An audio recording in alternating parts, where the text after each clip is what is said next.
Welcome back to O Taste to See. Today we're going to be making some pancakes. This is Monday morning and I am doing all this before school. I'm going to be cleaning out the dishwasher, doing some dishes that was left over from the weekend. I know I shouldn't have left them, but we did. And then I'm going to be making pancakes, eggs, and ham. I should have videoed something over the weekend that was worth watching, but I didn't have time. We was pretty busy. We had some things going on, and we got some new baby chicks, and we had to build a spot for them so that our older chicks wouldn't bother them. And so I was just pretty busy. So I thought we could get up early this morning and go ahead and make some pancakes. And these are going to be sourdough. They're super simple. I like to do them on my Blackstone grill a lot, but this morning it was so early. It looks really sunny out there because it was really sunny, but it's still about 7 o'clock here, and I feel like I don't have it all together, but I thought it would still be worth a shot to get y'all something out since I didn't do one last week.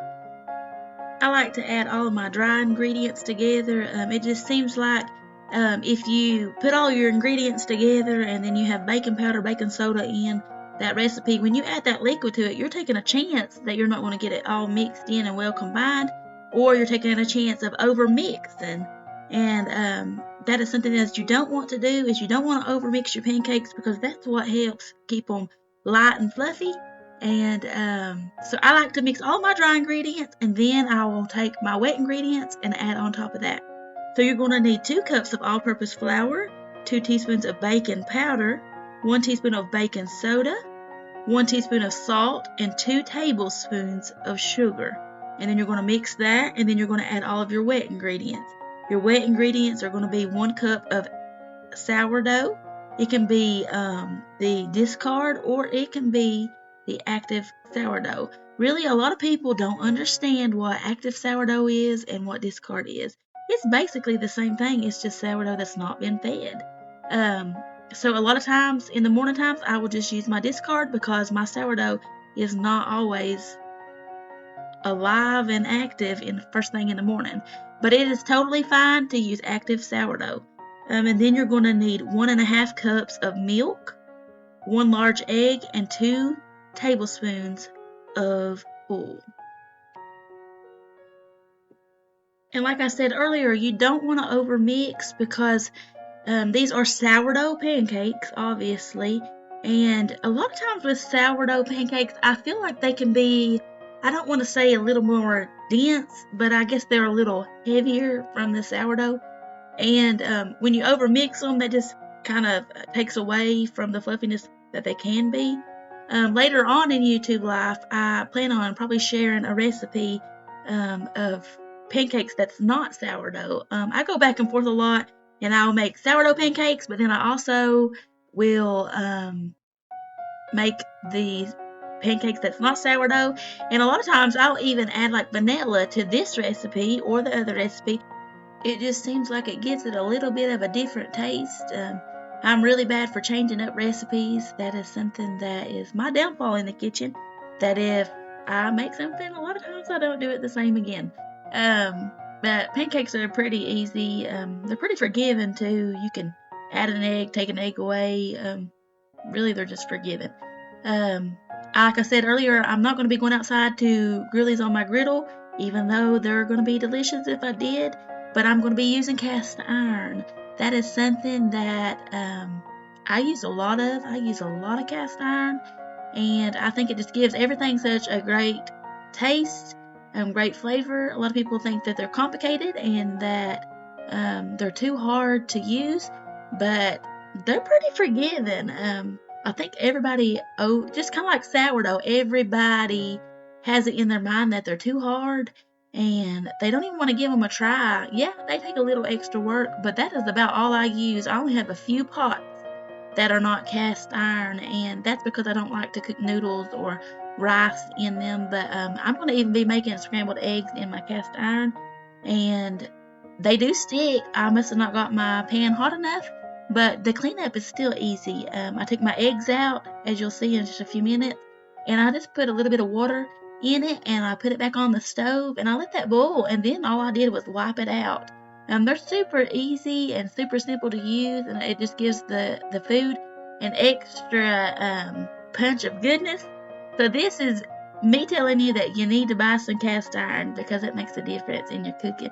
To cook a steak, I use mine for everything. I even made like those muffins that I made one day on a video for YouTube. I talked about making a blueberry cake out of that muffin recipe, and I used a cast iron. I take them with me everywhere. I even make bread on my grill in cast iron sometimes, like when I'm camping, or um, sometimes I just do it for fun because I think it's fun.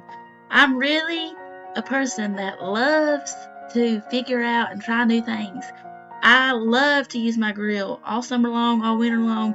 I will use my grill, and I find it so interesting to try things on my grill that most people would be intimidated to try it even in the house.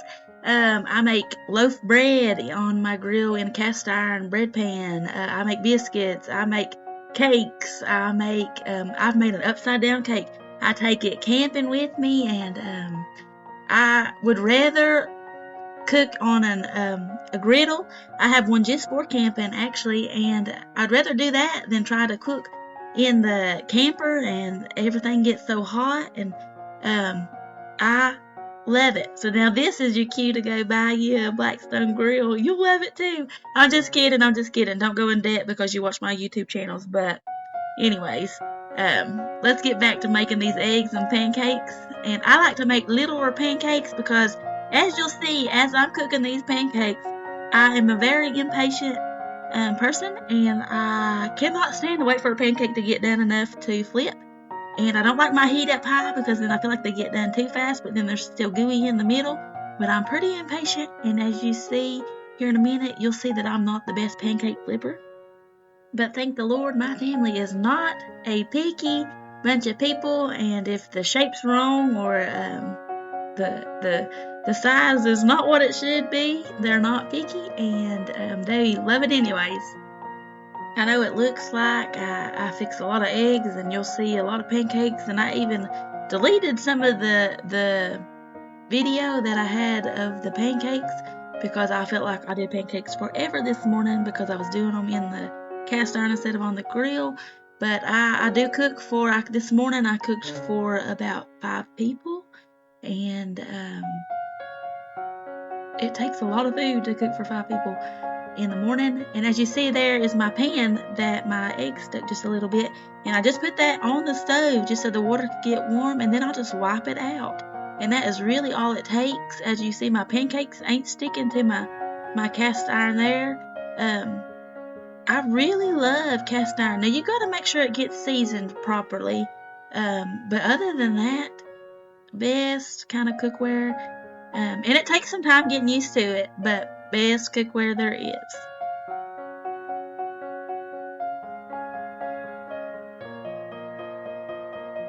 I thought I would give you a little behind the scenes of what it takes to do a YouTube. That's what I was telling somebody the other day. I enjoy doing it, but I feel like by the time I take and I move my camera around so many times, and that's why I don't move it around as much as I should, but by the time you move your camera around, by the time you place your food on your plate, by the time you take pictures of everything, by the time you clean up your mess, here I am pulling out a piece of tile that I got so it makes it look better in the picture.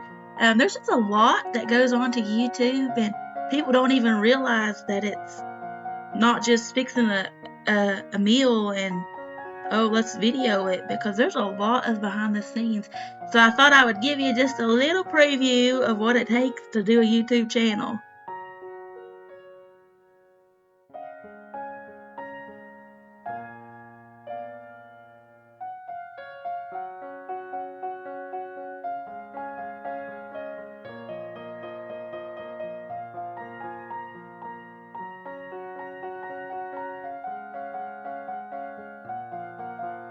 I do appreciate y'all watching, and I hope you'll try these pancakes out, and I hope you love them.